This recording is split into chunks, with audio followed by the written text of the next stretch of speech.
Eh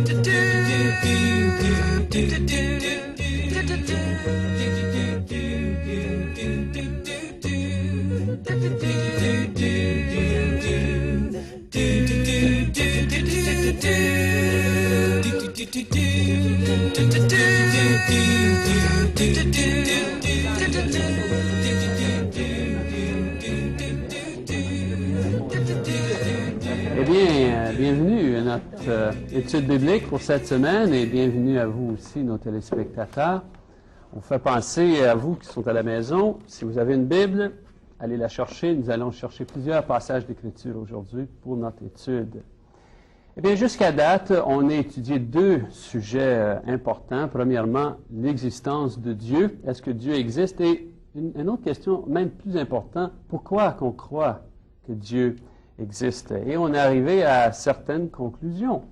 On a dit, je crois que Dieu existe parce que la logique m'amène à cette croyance. C'est plus logique de croire que Dieu existe que de croire que tout ça c'est venu par accident. On a dit que je crois en Dieu parce que par observation, je vois qu'il y a un certain dessin dans la nature. Et où on a un dessin, on a quoi? Un dessinateur, oui, c'est évident. On a vu aussi par notre nature humaine qu'on partage des choses, ou on a des choses dans notre nature qu'on ne partage pas avec les animaux, avec la nature. Donc, cette nature-là, d'où vient?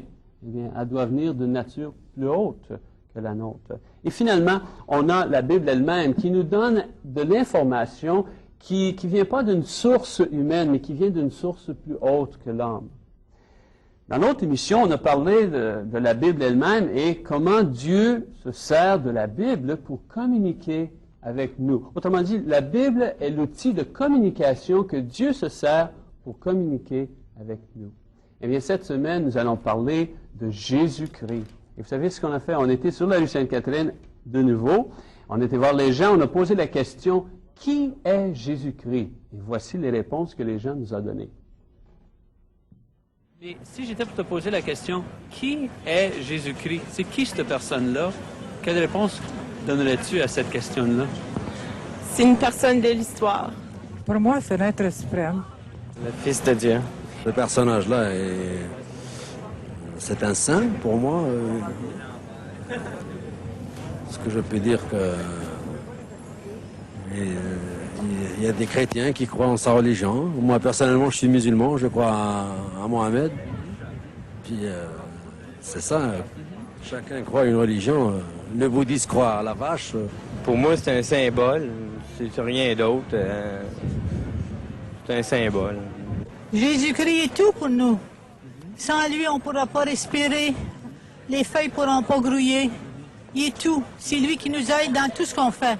Depuis des millions d'années, c'est le symbole de la puissance, de cette puissance qui dirige le monde et qui a fait évoluer les choses. Le fait que Jésus est le Fils de Dieu, ça guide votre vie. Ouais, comment je fais des petits jeunes, là, je me prépare à 60 ans passés, je fais des bonnes choses pour moi aller au ciel. Je sais qu'il y a un ciel, puis un enfer pour moi, il y a quelque chose en haut et en bas. Okay. Je me prépare à aller en haut. Ben, tant mieux. Merci beaucoup pour votre opinion. Saint-Onge, j'ai été à Saint-Onge, Saint-Onge de Beaupré, puis le pape, c'est mon chum. C'est le plus grand trompe qu'il n'y a pas dans le monde entier. Puis je suis catholique. Puis les jeunes ne font pas de religion. Qui crient dimanche, je suis curé. Mais qu'il y a un tremblement de terre, la bombe va terminer. Là, ils vont à l'église, ils vont voir pas, ils vont tourner l'église. Fait que vous en pas pour ça. OK, merci. Eh bien, ce monsieur-là avait surtout une opinion, quand même. Il avait une opinion. Eh bien, cette semaine, on pose la question, notre question pour la ligne oui ou non est Jésus est Dieu. Est-ce que vous êtes d'accord? Jésus est Dieu. Si vous êtes d'accord, si c'est un oui, appelez-nous, donnez-nous votre opinion au 1-900-210-7330. Et puis si c'est comme les gens nous ont dit sur la rue, si c'est non, Jésus pour moi c'est pas Dieu, appelez-nous, on veut savoir votre opinion aussi au 1-900-210-7333. Et n'oubliez pas, il va y avoir une charge de 50 sous que le bel téléphone va mettre sur votre compte à la fin du mois. Eh bien, on va commencer avec l'idée Jésus est Dieu. Jésus est Dieu. Vous savez, quand j'étais sur la rue et je posais la question aux gens, vous savez, qui est Jésus? Les gens n'écoutaient pas la question que je posais. Eux me répondaient, Jésus pour moi. Jésus pour moi.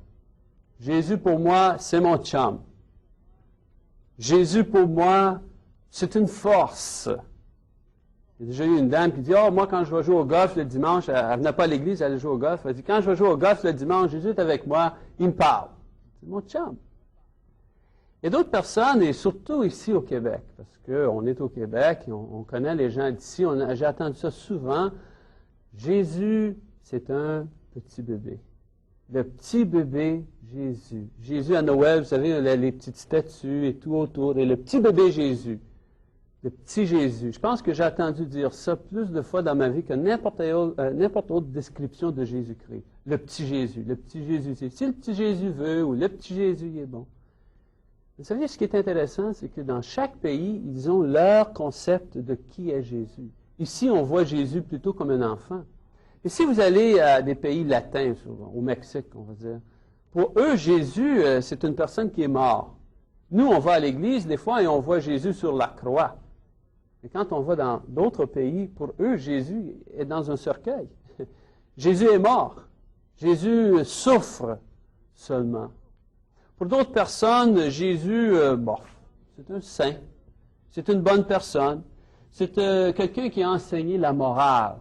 Quelqu'un qui a été là pour nous donner un bon exemple. On a tous besoin d'un exemple dans la vie. Et Jésus est là, lui, pour nous donner un exemple. Mais ce n'était pas la question que j'ai posée. La question que j'ai posée est, qui est Jésus? Bien, vous savez, combien de livres dans le monde qui nous donnent l'information au sujet de Jésus? Est-ce qu'on va trouver de l'information au sujet de Jésus dans le Canadian Tire Magazine? Non. Hein? Les ventes de pneus, oui, mais l'information sur Jésus, non. On va trouver l'information sur Jésus dans la Bible. Donc la question redevient, la Bible, elle dit quoi au sujet de Jésus? Et c'est ça que nous allons étudier aujourd'hui. Qu'est-ce que la Bible nous dit au sujet de Jésus? Vous avez vos Bibles? À la maison, vous avez vos Bibles? Ouvrez à Actes, chapitre 2, verset 36. Actes, chapitre 2. Matthieu, Marc, Luc, Jean, Actes, chapitre 2, verset 36. Et lisez avec moi. Là, je vais établir le contexte. Ici, Pierre, l'apôtre, après la mort et la résurrection et la glorification de Jésus, commence à prêcher la bonne nouvelle de Jésus-Christ. Et il prêche au sujet de sa vie et ses miracles et sa mort, sa résurrection, tout ça. Et il arrive à une conclusion devant la foule. Et voici sa conclusion. Il dit, verset 36, que toute la maison d'Israël sache donc avec certitude que Dieu a fait Seigneur et Christ, ce Jésus que vous avez crucifié. Donc la Bible dit, Jésus c'est mon chum. C'est ça que c'est marqué? Jésus, c'est mon ami? Non. Jésus bébé? Non. La Bible dit Jésus, que toute la nation d'Israël sache avec certitude que Jésus est Seigneur et Christ. Ah, OK. Qu'est-ce que ça veut dire, ça, Seigneur et Christ? Il y a bien des mots religieux, des fois, qu'on s'en sert, mais on ne connaît pas le sens. Le mot Seigneur veut dire quelqu'un qui a l'autorité ou la souveraineté. Même à l'époque, quelqu'un qui était seigneur, c'était celui qui possédait soit un terrain ou, vous savez, des esclaves et tout ça. Eh bien, Jésus, Seigneur, pourquoi qu'il est Seigneur? Pourquoi on dit de lui Seigneur? Eh bien, parce qu'il a l'habilité d'être Seigneur. Il a le droit de l'être. Je vous donne un exemple. Tout le monde connaît Wayne Gretzky, hein? Le joueur de hockey, Wayne Gretzky, tout le monde connaît. Wayne Gretzky, c'est le seigneur du hockey. Savez-vous pourquoi? Parce qu'il a l'habilité d'être seigneur. Il a l'habilité d'être maître dans le jeu de hockey. Pourquoi? Il a le talent. Il n'y a personne qui a dit, on va faire une vedette de toi parce que tu as les yeux bleus et puis, tu sais, ou bruns, whatever. Non, à un moment donné, il a commencé à jouer au hockey, puis il faisait des buts, il faisait des buts, il faisait des buts. À un moment donné, tout le monde s'est dit, « Wow! Ce gars-là, c'est une vedette. » Pourquoi? Parce qu'il y a un talent naturel qui l'amène, vous savez, plus haut que les autres joueurs. Donc, il y a l'habilité. Le premier ministre de notre province, il est premier ministre, pourquoi? Parce que la loi lui donne la permission d'être premier ministre une fois élu. Ouais. Et Jésus-Christ est Seigneur parce qu'il a, numéro 1, le talent de l'être, et numéro 2, légalement, le droit de l'être. Vitement, on va regarder 4 passages bibliques qui nous disent ou qui nous expliquent ce droit et ce talent. Vitement, Colossiens, chapitre 1, s'il vous plaît, verset 15. Colossiens, chapitre 1, verset 15. Ici, c'est Paul qui écrit au sujet de Jésus, Colossiens, chapitre 1, verset 15, et il dit de Jésus, « Il est l'image du Dieu invisible, le premier-né de toute la création. » Donc, quelqu'un me dit, « Pourquoi tu dis Jésus est Dieu? » Et je dis, il est Dieu, il est Seigneur, parce qu'il est l'image du Dieu invisible. Le mot image dans le grec ne veut pas dire une caricature, veut dire il est exactement la même nature que la divinité. Deuxième passage d'Écriture, 1 Pierre, chapitre 3, on va vite ce matin. Vous êtes habitués avec vos Bibles, là, on peut aller plus vite. 1 Pierre, et ça c'est Pierre, l'apôtre Pierre qui a écrit cette épître. Chapitre 3, verset 22. 1 Pierre, chapitre 3, verset 22. Ici, Pierre, en parlant de Jésus, dit « Jésus-Christ qui, monté au ciel, est à la droite de Dieu et à qui les anges, les pouvoirs et les puissances ont été soumises. » Eh bien, qui a le droit de dire « Je suis Seigneur » ? Eh bien, celui qui est à la droite de Dieu. Vous savez, en termes bibliques, quand on parle de la main droite de Dieu, on parle de la main de pouvoir, la main de force. Et qui est soumise à Jésus-Christ? Regarde bien ce que le passage dit. Il est à la droite de Dieu et à qui les anges, les pouvoirs et les puissances sont soumises. Même les anges sont soumis à Jésus. Il y a des gens qui disent que Jésus, c'est un ange. Mais la Bible ne dit pas ça. La Bible dit que les anges sont soumis. Ça veut dire qu'il est plus haut que les anges. Eh bien, après les anges, on a qui? On a Dieu. Une fois qu'on monte avec les roches, les papillons, vous savez, les vaches, les hommes, les anges. Et après qu'on a les anges, on a Dieu. Regardons vitement Matthieu chapitre 28, verset 18.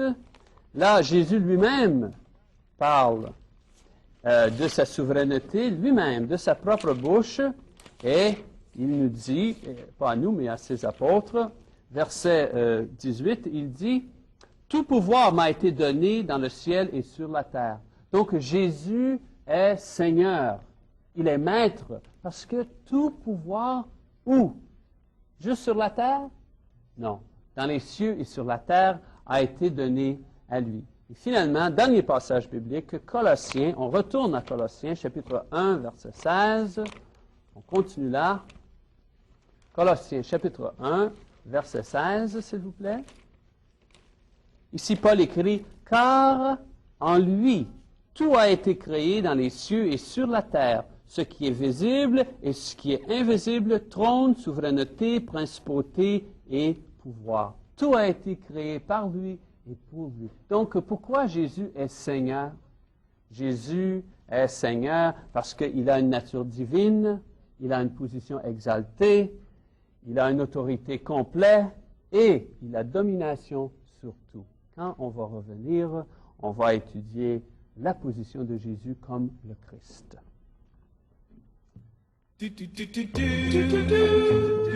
Télébible vous est présentée par les Églises du Christ. Si vous désirez de plus amples renseignements concernant l'Église, soit à Montréal ou à Québec, veuillez nous écrire à Télébible, casier postal 26, Lachine, Québec, H8S 4A5, en prenant soin d'inclure une enveloppe de retour préaffranchie. Pour ceux d'entre vous qui habitent dans la région de Montréal et qui aimeraient assister à une discussion biblique en groupe, semblable à celle qui vous est présentée ici, vous êtes invités à vous joindre à notre famille chrétienne chaque mercredi soir à 19 h. Nous sommes situés au coin de la 44e avenue et de la rue Sherbrooke à la Chine. Si vous utilisez les transports publics, l'autobus 90 à partir du métro Vendôme vous déposera à notre porte. Bienvenue donc mercredi prochain à 19 h. OK, on a parlé là de Jésus et brièvement, on a touché les qualifications de Jésus qui lui donnent le droit d'être Seigneur. La Bible dit Jésus est Seigneur. Et nous autres, on se pose la question pourquoi? Bien, on a répondu la question pourquoi. Il est Seigneur parce qu'il a le droit d'être Seigneur. Il est divin, il est à la main droite de Dieu, il a domination et autorité sur la terre, dans les cieux, sur les anges, les pouvoirs. Bien, à un moment donné, le gars qui contrôle tout, qui a le droit d'être Seigneur. Ah, oui. Il n'a point péché aussi, Jésus. C'est ça qui lui donne quand même la force d'être Seigneur. Oui, oui. Il n'a point péché. Exactement, Jean. Un autre. Je veux dire, j'ai choisi 4. Et si on avait 1 heure entre nous, on pourrait trouver encore beaucoup plus de raisons pourquoi Jésus est Seigneur. Mais j'ai choisi ces 4-là. Mais là, une 5e raison, Jean a bien dit, il n'a point péché. Il y a une autre raison. Sa sainteté lui donne le droit d'être Seigneur, le Seigneur moral de tout l'univers. C'est bien dit. Eh bien là, on va parler de l'autre chose, parce que Pierre a dit 2 choses. Il a dit, il est Seigneur et Christ. Et Christ. Moi, je m'appelle Michel Mazzalongo. C'est un bon de Québécois, ça. Je savais pas. C'est comme Beaulieu, Grenier. Il y a bien des gens qui pensent que Jésus-Christ, tu sais, Michel Mazzalongo, Jésus-Christ. Bonjour, Monsieur Christ, je te présente Monsieur Mazzalongo. Vous savez? Ils pensent que Christ, c'est son 2e nom, son nom de famille. Joseph s'appelait Joseph Christ, Marie Christ. Mais le mot Christ n'est pas un nom de famille. Le mot Christ est quoi? Est-ce qu'on sait ce que c'est, ça? Hein, Bill? La question, c'est qu'est-ce que c'est Christ? Oui. OK, Christ veut dire le roi, celui qui est choisi comme roi. Oui, oui, exactement. Oui. Un autre commentaire? Le Messie. Messie, oui, oui. Le mot Christ vient du mot grec Christos.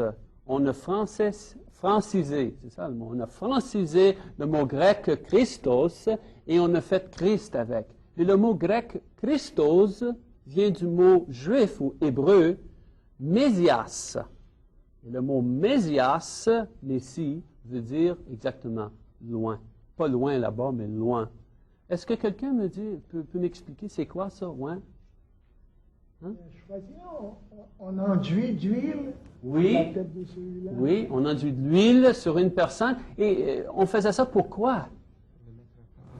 Plus fort, oui. Pour montrer que Dieu l'avait approuvé.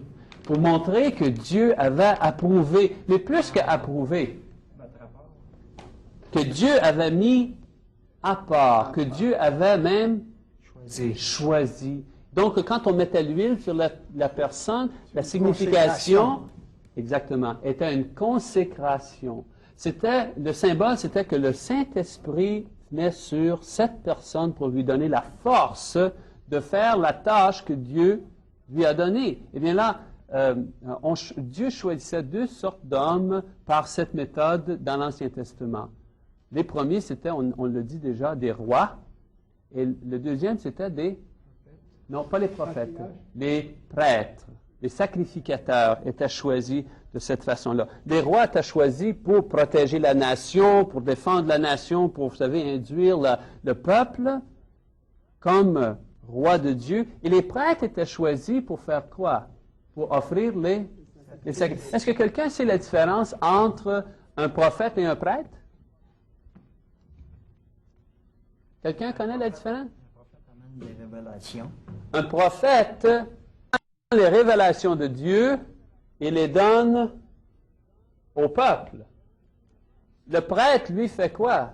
Michel? Il prend les péchés du peuple et les donne à Dieu. Right. Le prêtre, lui, va au peuple et va devant Dieu et offre les péchés du peuple devant Dieu. C'est intéressant ce qu'il faisait à l'époque. Ce qu'il faisait à l'époque, c'est qu'il choisissait un animal, un bouc ou un agneau, et puis ils imposaient les mains, le prêtre, comme représentant du peuple, imposait les mains sur l'animal. Et en imposant les mains sur l'animal, la signification, c'était que les péchés du peuple étaient transférés à l'animal. Et là, il tuait l'animal, prenait le sang, mettait le sang de côté et brûlait, offrait l'animal, tuait l'animal et offrait l'animal dans le feu. Et la signification de la mort est que, par l'entremise de la mort, les péchés passaient de ce monde à l'autre monde. Parce que la mort, c'est la porte entre ce monde et l'éternité. Donc, l'activité du prêtre, c'était de prendre les péchés du peuple continuellement et les mettre sur l'animal sacrificatoire et envoyer les péchés envers Dieu. OK. Eh bien, à l'époque, ils ont choisi beaucoup de prêtres, beaucoup de rois. Mais les prophètes disaient, un jour, il va y avoir un prêtre, il va y avoir un roi, il va y avoir quelqu'un, un serviteur spécial qui va venir. Pas juste n'importe quel roi, pas juste n'importe quel prophète, mais un roi et un prophète spécial qui va venir, le Messias, loin de l'Éternel. Pas juste un des serviteurs, mais le serviteur précis. Regardez bien dans Ésaïe, s'il vous plaît, chapitre 9, verset 5. Le prophète parle de ce serviteur qui était pour venir un jour et parle de les qualifications très spéciales de ce serviteur. Ce n'est pas n'importe qui. Lisons ensemble, s'il vous plaît, chapitre 9, verset 5, il dit « Car un enfant nous est né, un fils nous est donné, et la souveraineté reposera sur son épaule. On l'appellera admirable, conseiller, Dieu puissant, Père éternel, Prince de la paix. » Donc le prophète, des centaines et des centaines d'années avant que Jésus arrive, parle qu'un jour quelqu'un va venir. Pas juste n'importe qui, mais quelqu'un qu'on dit Prince de paix, Père éternel, un serviteur divin va venir un jour. Regardons en Hébreux, chapitre 9, verset 11. Hébreux, nous sommes dans le Nouveau Testament cette fois-là. Hébreux, chapitre 9, verset 11, s'il vous plaît. Et on va voir que ce n'était pas seulement qu'un roi ou un chef de peuple qui était pour venir, mais c'était aussi un prêtre spécial. Vous savez, on choisissait soit un roi ou un prêtre. Mais les prophètes disaient qu'un jour, quelqu'un viendra qui rejoindrait les deux offices. Il serait non seulement prêtre, non seulement roi, mais il serait les deux, prêtre et roi. Loin de l'Éternel était un prêtre et un roi. Lisons ensemble, chapitre 9, versets 11 et 12. Mais Christ est venu comme souverain sacrificateur des biens à venir. Il a traversé le tabernacle plus grand et plus parfait, qui n'est pas construit par la main de l'homme, c'est-à-dire qui n'est pas de cette création. Et il est entré une fois pour toutes dans le sanctuaire, non avec le sang des boucs et des veaux, mais avec son propre sang. C'est ainsi qu'il nous a obtenu une rédemption éternelle. Donc, Jésus n'était pas seulement qu'un prêtre, il était un prêtre divin. Et pourquoi? Parce qu'il n'a pas été au temple offrir un sacrifice. Il n'a pas choisi un agneau et tué l'agneau pour offrir à Dieu, mais il a été lui-même dans le sanctuaire céleste devant Dieu et il a offert son propre sang. Seulement qu'un prêtre divin peut accomplir une telle tâche pour nous. Donc, on pose la question, qui est Jésus-Christ? La Bible nous dit, Jésus-Christ est divin prêtre et divin roi. N'oubliez pas ça si quelqu'un vous pose la question. Il est Seigneur parce qu'il a le droit de l'être, il est loin de l'Éternel parce qu'il est prêtre et en même temps, il est roi. Le mot biblique pour aujourd'hui, c'est le mot médiateur. Aujourd'hui, on a posé la question, qui est Jésus-Christ? Et la réponse était, il est divin sauveur et divin Seigneur. Mais si j'étais pour poser la question, quel rôle a-t-il joué dans l'histoire humaine? La réponse sera le rôle de médiateur. En 1 Timothée, chapitre 2, verset 5, Paul écrit « Car il y a un seul Dieu et aussi un seul médiateur entre Dieu et les hommes, le Christ Jésus. » Maintenant, le mot « médiateur » veut simplement dire « entre deux ». À l'époque, le mot était servi pour décrire une personne qui amenait la paix entre deux personnes ou deux pays qui étaient en guerre. De nos jours, le médiateur est une personne neutre qui amène la paix entre l'union et une compagnie. Mais à l'époque que Jésus vivait, le médiateur était quelqu'un qui partageait quelque chose avec les deux personnes ou les deux pays qui étaient en guerre. Soit son terrain était à la frontière des deux pays, ou il partageait la culture des deux pays, ou il risquait beaucoup de perdre si la guerre continuait. Eh bien, Jésus est un médiateur de ce sort, parce qu'il partage quelque chose avec les deux personnes qui sont en guerre. Les deux personnes qui sont en guerre, c'est Dieu et l'homme, parce que l'homme a péché contre Dieu. Maintenant, Jésus partage quelque chose entre les deux personnes parce que, premièrement, il est Dieu. Il a une nature divine, donc il partage quelque chose de très intime avec Dieu. Et deuxièmement, il est homme, il est devenu homme, donc il partage quelque chose d'intime avec l'homme.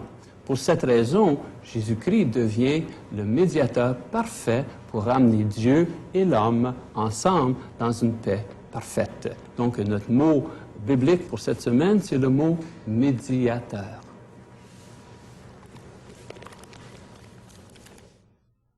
Si vous désirez connaître les résultats du vote d'aujourd'hui, veuillez appeler la ligne d'information de Télébible au code régional 514-637-2112.